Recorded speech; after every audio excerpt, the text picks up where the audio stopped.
carbohydrate in linear meals. This week we will be concentrating on exercise order and recovery. Let's get started.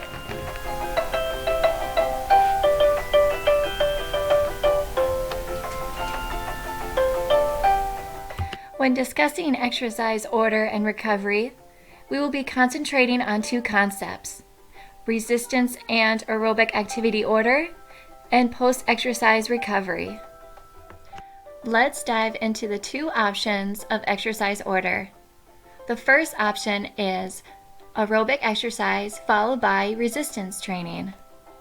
This option allows for more energy expenditure for cardiovascular endurance. Muscles are warmed up for resistance training, but could fatigue muscles for resistance training. Option number 2 is resistance training followed by aerobic exercise. This allows more energy expenditure for resistance training, but potentially muscles could fatigue, which could make aerobic exercise more challenging. In regards to specifically resistance training, there are a few general guidelines to follow. Large muscle groups should be exercised before small muscle groups. Compound exercises should be performed for isolation exercises. And lastly, free weight equipment should be utilized before machines. Now let's talk about the 4 options for resistance training. Option number 1. Large to small muscle groups.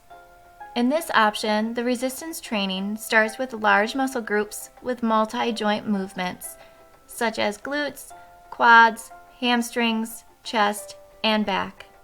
The second part to this resistance training option is to train the small muscle group areas with single joint movements, such as biceps, triceps, and calves. The second option of resistance training is upper body exercises versus lower body exercises. In this option, one would alternate between upper, lower, and core muscle exercises. The third option of resistance training is performing a push exercise followed by a pull exercise. An example would be performing a push-up followed by an upright row. The fourth option for resistance training is combining resistance training and aerobic exercise. This option should include upper and lower body, core, and cardiovascular elements. Some examples might include Tabata, circuit training, and boot camp. Now let's discuss post-exercise recovery. The first concept we will be discussing is nutrition. It's best to remember the 3 R's to nutritional recovery: replenish, rebuild, and rehydrate. Replenish is to replenish your muscles with simple carbohydrates. These are recommended because they break down quickly. Rebuild your muscles with high quality proteins to rebuild and repair muscle fibers. And rehydrate with water to replenish what was lost during exercise. Now let's talk about hydration a little bit more in depth. The next concept we will be discussing is hydration. Hydration with water before, during, and after exercise is very important. Staying hydrated helps maintain blood pressure during exercise, improves blood flow and circulation to deliver oxygen and nutrients to working muscles. It is recommended that individuals drink half their body weight in ounces of water per day. Our next recovery concept is sleep. During sleep, your body works to repair and rebuild itself. The recommended amount of sleep for adults ages 18 to 60 years old is 7 hours or more per night. Stretching is our next concept. It is recommended to stretch each muscle group that was exercised for at least 60 seconds, 2 to 3 days per week, but of course daily is ideal. During stretching, you might feel some slight discomfort, but pain should be avoided. Lastly, let's discuss myofascial release in relation to post-workout recovery.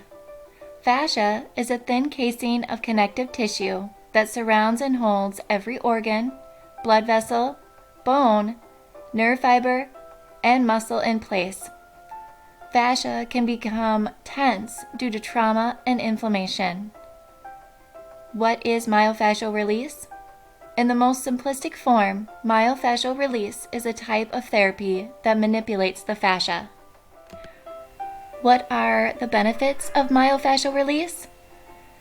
Some include reduces pain and inflammation, improves movement and flexibility, reduces muscle adhesions, improves muscle function, enhances circulation where blood flow may be restricted, and reduces exercise-related soreness.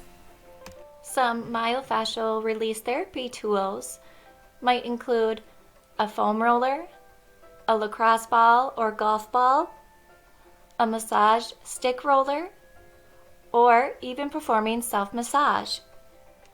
Here are your action items for this week. Create your own workout routine targeting all muscle groups with the options provided. Create your own recovery routine focusing on all the concepts provided. Complete suggested weekly workouts. Engage in the Yammer community and keep having fun.